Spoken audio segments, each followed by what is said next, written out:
and welcome to the Tempo Storm Deck Spotlight series. Following the recent rise of the mech buffs, Mech Paladin has fittingly become a top contender on the standard ladder. With Crystology being changed from 2 mana to 1, Paladin archetypes now have access to cheaper cycle. This was particularly notable in Mech Paladin as it can consistently tutor out Galvanizer as well as your other key, early game mechs. On top of this key change, Snip Snap was added to the game, giving Paladins a versatile mech to help contest early game threats and prove useful late game by capitalizing on both the Echo and Magnetize effects to help close out games. Some players were hesitant to play Snip Snap as the Death Rattle minions it summons can dilute your Resurrect pool, making Kangar's Endless Army weaker. In order to play around this, you can hold off playing it until after Kangors, especially in the slower control matchups. Glowstone Technician was also changed to 5 mana and has so far been a staple card in this archetype, allowing you to buff your cheap minions drawn off your early cycle cards. As long as your minions are magnetized, they will retain their glowstone buffs when revived with Kangar's Endless Army.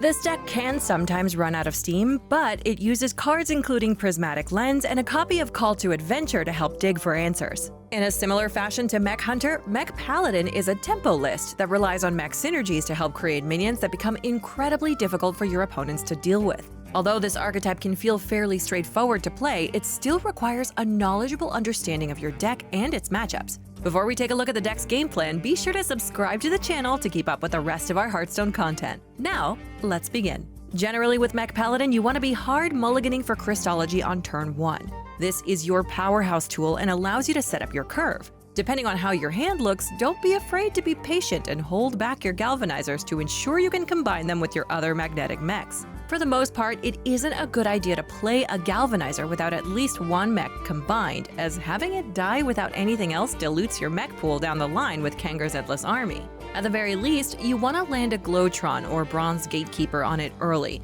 which will allow you to snowball. For example, if you're going second against a deck like Mech Hunter that can take the board aggressively, you might need to be patient and look for removal tools such as Consecration, Spellbreaker, or a True Silver Champion in order to stall. Once you have the chance, you can create a swing turn and safely get on the board. You're normally safe to take a bit of damage early on, as in the mid to late game you can easily stabilize due to healing with Ziliax and Lightforge Blessing to help turn the game in your favor. Try saving your Skater bots to magnetize them with your other minions such as Mechano Egg or Anoyo Module. This will allow you to get unexpected value trades and swing the board state into your favor. With this deck, be sure to always be aware of specific class removal tools and tech cards such as Ironbeak Owl or Spellbreaker. Avoid going all in on a single mech in these scenarios, as you don't want to be blown away by a silence type effect. Separating your minions when needed and going wide with your threats makes your board less susceptible and allows you to maintain control. Looking at statistics, Mech Paladin has fairly good matchups across the board, with only a few bad matchups such as Cyclone Freeze Mages and Control Shamans. Pogo Rogues can also be a tougher matchup with Double Sap and Double Vanish,